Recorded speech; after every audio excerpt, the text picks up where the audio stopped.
Some people fear being alone. Others fear being seen.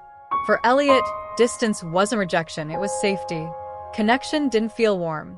It felt intrusive. Love felt loud. Emotions felt unnecessary. And solitude felt peaceful. This is schizoid personality disorder. Not a lack of humanity, but a life lived behind emotional walls so quiet, most people mistake them for strength. This conversation is a fictional dramatization. Always seek the advice of qualified medical professionals. Living room, evening. Muted lighting. Elliot and Jamie sit on opposite ends of the couch. The TV glows silently. "Can you hold my hand?" Jamie requests. Elliot glances briefly, then looks back at the screen. "You know I don't really like holding hands." His inner voice. Physical closeness feels unnecessary. Too much sensation. Too much expectation. Jamie says, "You never touch me. You never look at me like you want me." Elliot replies, "I care in my own way. I just don't need affection." Jamie pulls her hand back, wounded. Elliot doesn't react. In SPD, affection doesn't register as comfort. It registers as pressure. Night. Elliot sits alone at a desk, headphones on but no music playing. His friend Alex calls him. "We're getting dinner night. Come with us." Elliot replies, "I'd rather be alone." His inner voice. Conversation drains energy. Silence restores it. Alex says, "You always say that. We miss you." Elliot replies, "I know. That's fine." Call ends. Elliot exhales, relaxed. People with SPD don't avoid others out of fear. They avoid because connection feels like noise. Open plan office. A co-worker approaches Elliot's desk. "Want to collaborate on this project?" he asks. Elliot replies, "I work better alone." His inner voice. Group work complicates things. Solitude is efficient. Clean. Predictable. "Okay, I guess." The coworker walks away. Elliot continues typing, unfazed. Praise doesn't motivate. Criticism doesn't wound. Indifference becomes the default emotional setting. Dinner table, evening. Elliot's parents eat, while he sits quietly. Dad asks, "Did anything exciting happen today?" Elliot answers, "No. Everything was normal." His inner voice. Excitement is unnecessary.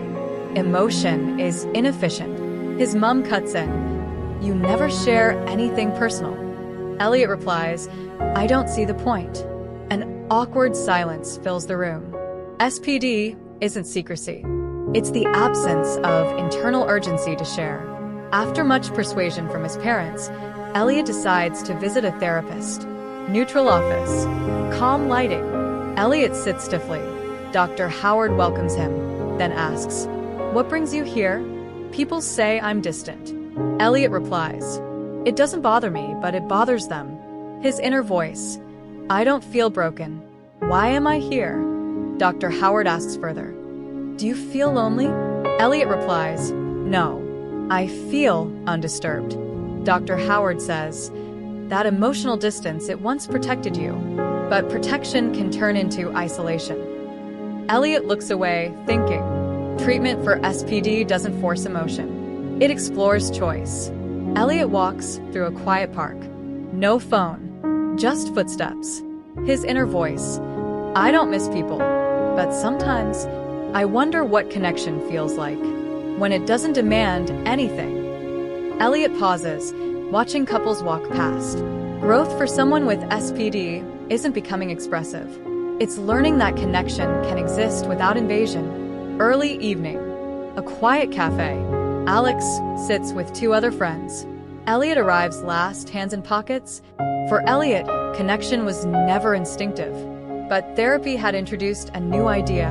That distance didn't have to mean disappearance. Elliot sits slightly apart from the group. He listens more than he speaks. Alex says with excitement, "Glad you came. No pressure, just hanging out." Elliot nods. His inner voice. "I can leave anytime. No one is demanding anything." Friends laugh softly over a shared story. Elliot doesn't laugh, but his posture loosens. Another friend says, You don't talk much, but you're good company.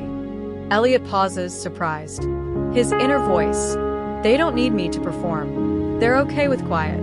Elliot takes a sip of his drink, staying. For someone with schizoid personality disorder, progress isn't emotional fireworks. It's tolerance. It's presence, without escape. It's learning that being near others doesn't always cost safety. Elliot didn't suddenly crave closeness. He didn't become expressive or emotionally open, but he learned something quieter. That connection can exist without pressure, and solitude can be a choice, not a wall. Schizoid personality disorder isn't a lack of feeling. It's a different relationship with distance. And healing begins when distance becomes intentional, not automatic. If you or someone you know is struggling, you do not have to carry it alone. Visit our website to book a session and take the first step towards healing.